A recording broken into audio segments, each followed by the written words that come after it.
Talking about breath control today.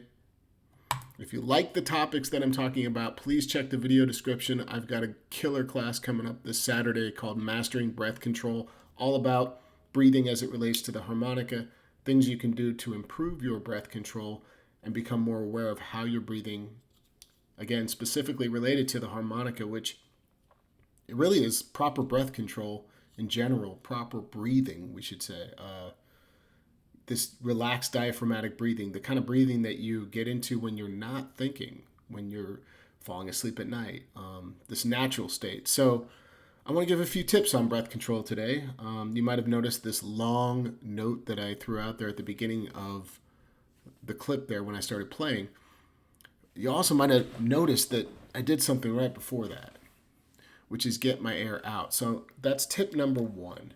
If you haven't been practicing before you take a solo, just getting all of your air out. Start doing this.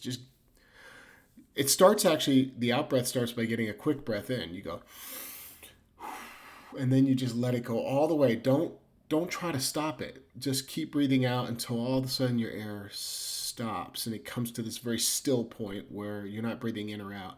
That's when you start breathing in on the harmonica. And I want to mention that I don't circular breathe. I get asked this a lot. I don't engage in circular breathing. I don't know very much about it. You can look it up.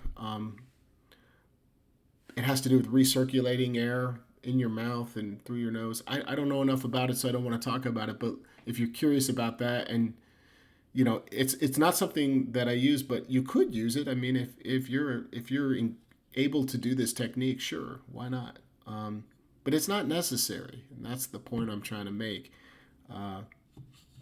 You've got so much air at your disposal if you're breathing correctly. So tip number one is get all of your air out before you start playing, let's say a solo in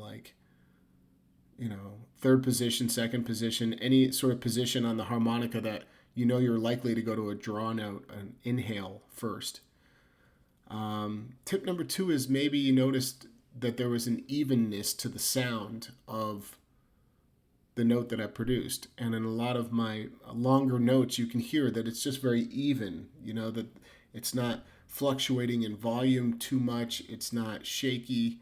Listen for that evenness. That will also tell you whether you're using your breath in a good way, an efficient way. And my last tip today is think about dynamic range as a gauge for your breathing. And dynamic range, as a reminder, is just getting quieter to louder with your music.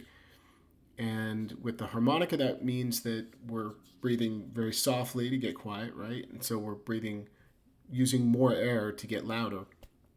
But becoming really aware of where you are in your own dynamic range is going to be very helpful to you in general as you play, because it's constantly reminding you how much air you might need for a given moment in the music you're making. Something like that. So if you like this kind of talk, you want to get into how you can improve your breath control, check out this class Saturday. I think it's going to be a great class. So I hope you'll consider. I'm going to leave you with a little jam on this track, and I'll put a link in the video description to where you can check out more of these tracks from this guy on YouTube.